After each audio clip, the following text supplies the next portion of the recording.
সুন্দর আমার যে কথা ছিল তার পাশে আমার দয়াল গুরু যিনি সুন্দর গান রেখেছেন, সুন্দর কথা বলেছেন। তবে আমি একটি কথা বলছিলাম, দয়াল বন্ধনার পর একটি গান গাইলেন, তোমার লাগে আমার এত মায়া লাগে কেন। এই গানটি গাইলেন, বন্ধনার পরে তো একটা শিল্পী একটাই গান করে, কিন্তু তার ভিতরে আপনি আবার গানটা ধরলেন নিশিরাইতে কারবাসি বাজে। এটা বৃহত্তর ফরিদপুর ছিল না একটা সময়, এখন তো ভাগ হয়েছে নাকি, আগে তো ফরিদপুরে ছিল। তো এই বৃহত্তর ফরিদপুরে এই গানটাকে কি বলে? বিচার গান বলে না? যেটার গানে কথায় বিচার হয় সেটাকেই বলা হয় বিচার গান। সারা বাংলাদেশের মধ্যে কোথাও কিন্তু আমাদের এই গানটাকে বিচার গান বলে না। বলে না? বলে ভাই? শুধুমাত্র একমাত্র ফরিদপুরে কিন্তু বলে বিচার গান, যেখানে বিচার করে গান করা হয়। তাই এখানে আমি মনে করি যারা আশিকান শ্রোতা এসেছে তারা সবাই বিচারক, তাদের বিচার করার মতো ক্ষমতা আছে। এজন্য আমি বলছি বাবা, আপনি গান একটা গাইলেন, তোমার লাগে আমার মায়া লাগে কেন, এই গানের মধ্যে আবার ঢুকাইলেন নিশিরাইতে কারবাসি বাজে, রাত্র বাজে 11টা, গভীর রাত্র যখন হয় তখন তো নিশিরাত হয়। আপনি এত তাড়াতাড়ি নিশিরাতের গানটা গাইলেন, কেন গাইলেন বাজান?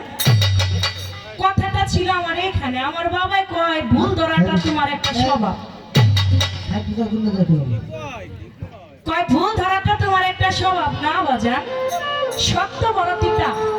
আমি সত্য বলি তো এটা অনেকের কাছে ভালো লাগে না, সত্য কথা শুনতে একটু তিতা বেশি লাগে, এজন্য আমি সত্য কথা বলছিলাম। তবে হ্যাঁ বাজান, গুণ কিন্তু করা যেত, আপনি তো গুণী মানুষ, আপনি আপনার জীবনের এখন তো নিশিরাতি, আপনার জীবনের এখন নিশিরাত না, আপনার বয়স হয়ে গেছে আর বাঁচলেন কয়দিন। তাহলে আমার আপনার এখন আপনার যে বয়সটা, আপনার আগে আমিও চলে যেতে পারি, আমার আগে আপনিও চলে যেতে পারেন। তবে আপনার এখন যে বয়সটা, এই বয়সটা আপনার নিশিরাত্রেরই বয়স। আপনি তো এটাও বলতে পারতেন, হরে মা আমার এখন নিশিরাতি তো চলতেছে, আমি তো এই গানই গাবো। তা না করে আপনি বাবা এটা আশা করা যায় না। গুণী মানুষ গুণের কথা বলবেন, আস্তে হ্যালো হ্যালো পরে বলেন। গুণী মানুষ গুণের কথাই আশা করি আপনার কাছে।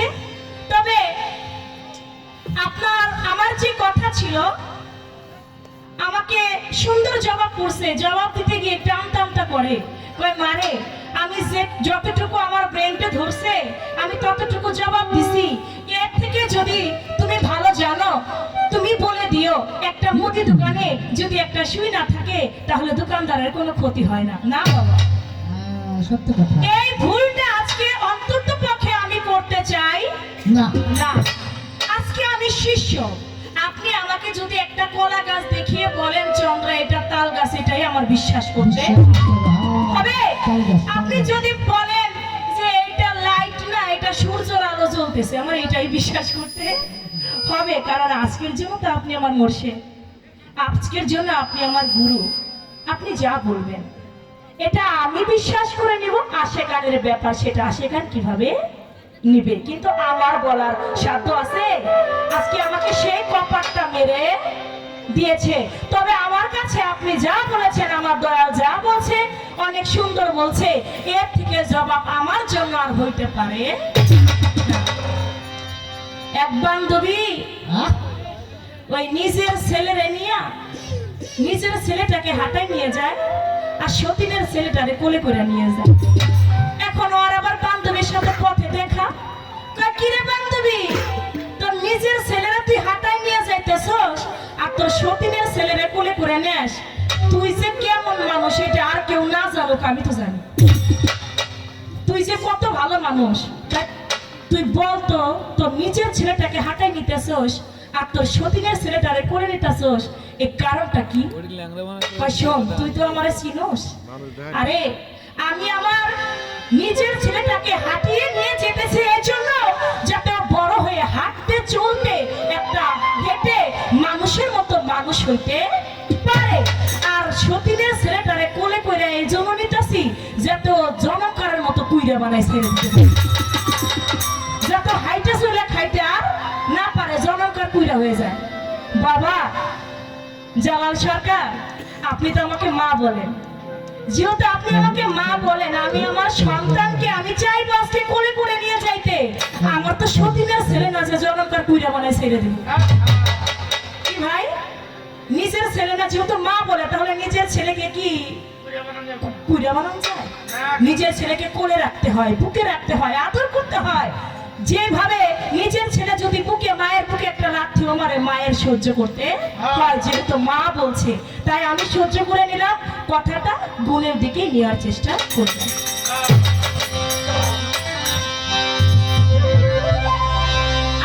আমাকে বলে আমি গুরুর পালায় দাঁড়িয়ে কখনো শিষ্যকে প্রশ্ন করি না, এটা বলছে। আমি মনে মনে খুশি হয়েছি, তাহলে মনে আমার প্রশ্ন করবো না।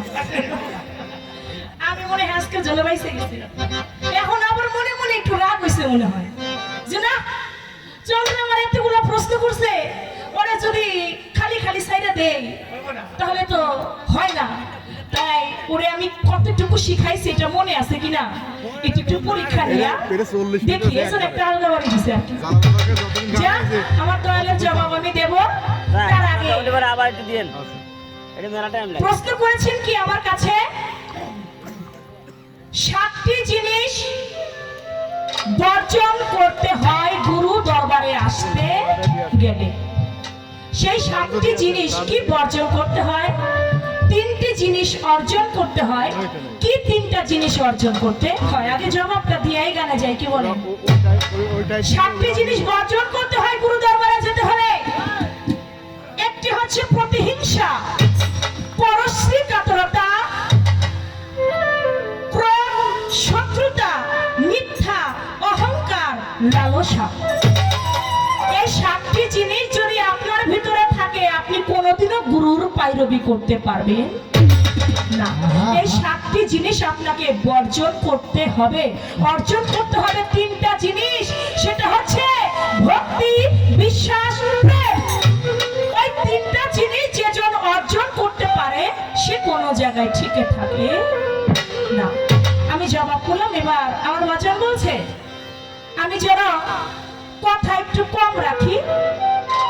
আমি নাকি মনে মনে চাই যে আমার দয়াল আজকে বেশি কথা বলবে, আর আমি জিজ্ঞেস করব, তাতে অনেক মানুষ বিরক্ত হইব যারা সরকার বেশি কথা কয় না। বাজান, এমন 2-4 হাজার প্রশ্ন আপনার দাঁতের কোনায় থাকে, এমন 2-4 হাজার প্রশ্ন আপনার দাঁতের কোনায় পড়ে থাকে, আপনি দিবেন না। তাই আপনি আজকে আমার একটু কম দিবেন, আর একটু বেশি বেশি নিজের কাছে রাখবেন। এটা একটা কৃপণতা করতেছেন আমার দয়াল। আস্তে আস্তে দয়ালের দয়া হলে আমার মনে হয় পরিপূর্ণ হয়ে দিবে। দয়ালের দয়া তো হইতে হবে, আস্তে আস্তে ইনশাল্লাহ দয়া হবে, পরিপূর্ণটাও আমাকে দিবে। তবে মুখে যে কথা রেখেছিলাম, মুখে কথা রাখবো না। একটা জিলাপির পেঁচ যদিও 2.5 পেঁচ হয়, গালের মধ্যে দিবার সঙ্গে সঙ্গে সেটা কিন্তু ভেঙে গুড়িয়ে যায়। বেশি দূর পেঁচা পেঁচির কোনো দরকার নাই। এই যে আজকে আসার সময় কত সুন্দর একটা শর্টকাট রাস্তা বলে দিছে আমার গফফার ভাই, আরো অনেক যে আমার কমিটির ভাইরা, তারা বলে কি আমি বলছি যে আমি কোথা দিয়ে আসব, বলে মধুখালী থেকে আসতে হবে, এই জায়গাটার নাম জানি কি, বালিয়াকান্দি। এখন বলে থানার মোড় দিয়ে হাতের বামে একটা রাস্তা আছে, এটা দিয়ে যদি বালিয়াকান্দি আসেন তাহলে আপনার জন্য শর্টকাট হবে। আবার বালিয়াকান্দির আরেকটা রাস্তা আছে সোজা বরাবর, ওইটা দিয়ে গেলে আপনার জন্য একটু ঘোরা হবে। তাহলে আমি কি করছি, যেটা দিয়ে আমার সহজ হবে আমি কোনাকুনি চলে আসছি। তো বাজান, আপনার বেশি ঘোরানোর দরকার নেই, আপনি কোনাকুনি যান, আমরা বুঝা নেব, সমস্যা বেশি পেছানোর দরকার নাই। আমি যা জিজ্ঞেস করি খালি কোনাকুনি মারবেন, দেখবেন জবাব হয়ে গেছে ইনশাআল্লাহ। এত ঘোরানো পেছানোর কোনো দরকার নাই। এবার মুখে কোনো কথা জানতে চাইবো না, গানের ভিতরে কিছু মূল্যবান কথা থাকবে, আশা করি আমার গুরুজি লক্ষ্য করে শুনবেন এবং সঠিক জবাবটা আমাদেরকে দিবেন।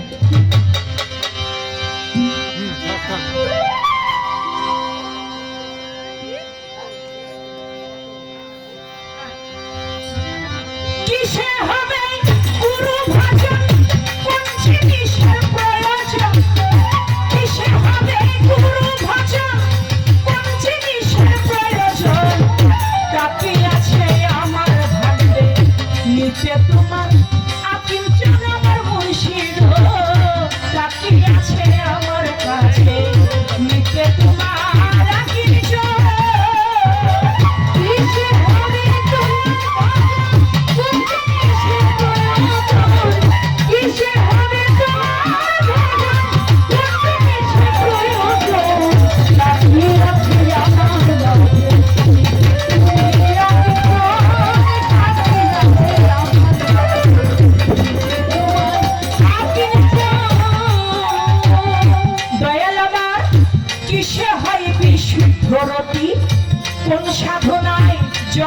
মতি কোন সময় গুরু হয় স্বামী ভক্তের সাথে হয় মিল কোন সময় গুরু হয় স্বামী ভক্তের সাথে হয় মিল কোন সময় গুরু স্বামী ভক্তের সাথে হয় মিল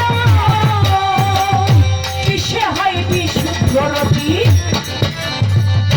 কোন সাধনায় জন্মায় মতি প্রথমে বীর্য বীর্য থেকে হয় রতি তারপরে হয় নাকি মতি বাজার রতি থেকে নাকি মতির জন্ম নেয় এইগুলা আমি বুঝি না কিভাবে বিশুদ্ধ রতি হবে কিভাবে সেটা মতিতে জন্ম নিবে মতিতে রূপান্তরিত হবে এটা আশা করি আমার গুরুজি আমাদেরকে বুঝিয়ে বলবে তাই বলেছে কিসে হয় বিশুদ্ধ রতি কোন সাধনায় জন্মায় মতি কোন সময় গুরু হয় পতি ভক্তের সাথে হয় মিল কোন সাথে পরিপূর্ণ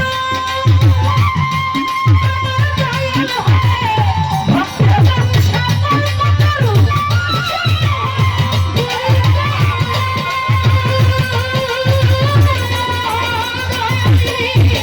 ভক্তের বাঞ্ছা কল্পতরু গর্ব ভেদ করি শুরু নিত্য ভাবে হয় বাবা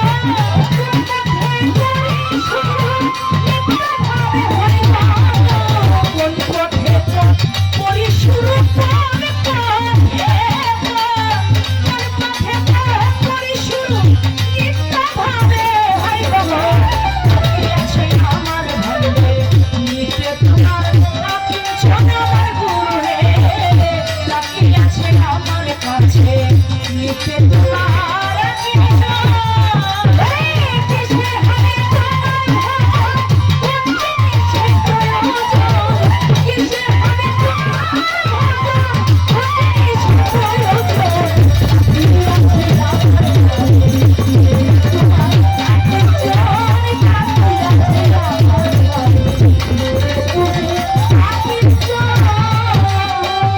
কিসে হবে গুরু ভজন কি করলে হবে একটা মানুষের করণ কিসে হবে গুরু ভজন কি করলে হবে মানুষের করণ না জানলে গুরুর কাছে জীবন আমার অকারণ না জানলে গুরুর কাছে জীবন আমার অকারণ না জানলে গুরুর কাছে জীবন আমার অকারণ কিসে হবে গুরু ভজন ভজন কিসে হবে গুরু ভজন কি করলে হবে একটা মানুষের করণ না জানিলে গুরুর কাছে জীবন আমার অকারণ গুরুর রঙকে মনে ধরে আমার দয়াল রে কোন জিনিসেই দেহ ভরে গুরুর রঙে মনে ধরে দয়াল রে কোন জিনিসেই দেহ ভরে না জানিলে গুরুর কাছে আশা যাওয়ার নাই কারণ না জানিলে গুরুর কাছে আশা যাওয়ার নাই কারণ না জানিলে দয়ালের কাছে আশা যাওয়ার নাই কারণ বাকি আছে আমার ভাবে নিচে তোমার আকিঞ্চন আমার গুরু হেতে বাকি আছে আমার কাছে নিতে তোমার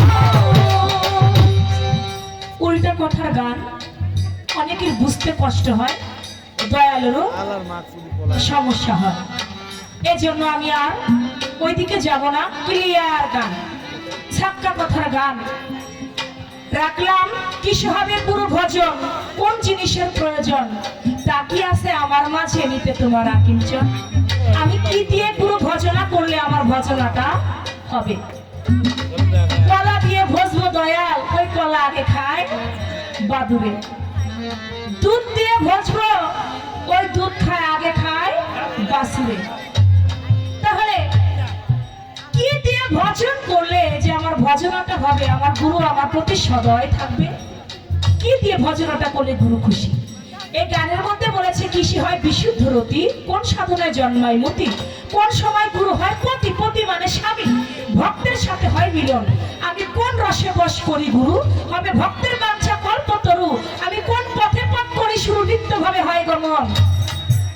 কিসে হবে গুরু ভজন, কি করলে হবে একটা মানুষের ভজন? কবি জালালউদ্দিন খান বলেছে, হাত পা নিয়ে জন্ম নিলে মানুষ বলে কয় না তারে, মানুষ হইতে কয়জন? আমরা হাত পা নিয়ে জন্ম নিয়েছি, আমরা আসলে কি মানুষ হতে পেরেছি? তাহলে মানুষ হওয়া যায় কোন কর্ম করলে, কোন কর্ম করলে প্রকৃত একটা মানুষ হওয়া যায়? গুরুর রঙে রঞ্জিত হওয়া যায় কোন কর্ম করলে? কোন কর্ম করলে আমাকে দেখে মানুষ ভাববে, আমাকে দেখেই মানুষ বলবে এটা চন্দ্র না এটা জালাল সরকার। আবার জালাল সরকারকে দেখে মানুষ বলবে এটা জালাল সরকার না এটা চন্দ্রা। এই যে গুরুর রঙে রঞ্জিত হওয়া, এই গুরুর রঙে রঞ্জিত হওয়া যায় কোন কর্ম করলে? কথা কি খারাপ না? কথাগুলো ঠিক আছে না? অনেক মূল্যবান কথা। আশা করি আমার বাজান সুন্দরভাবে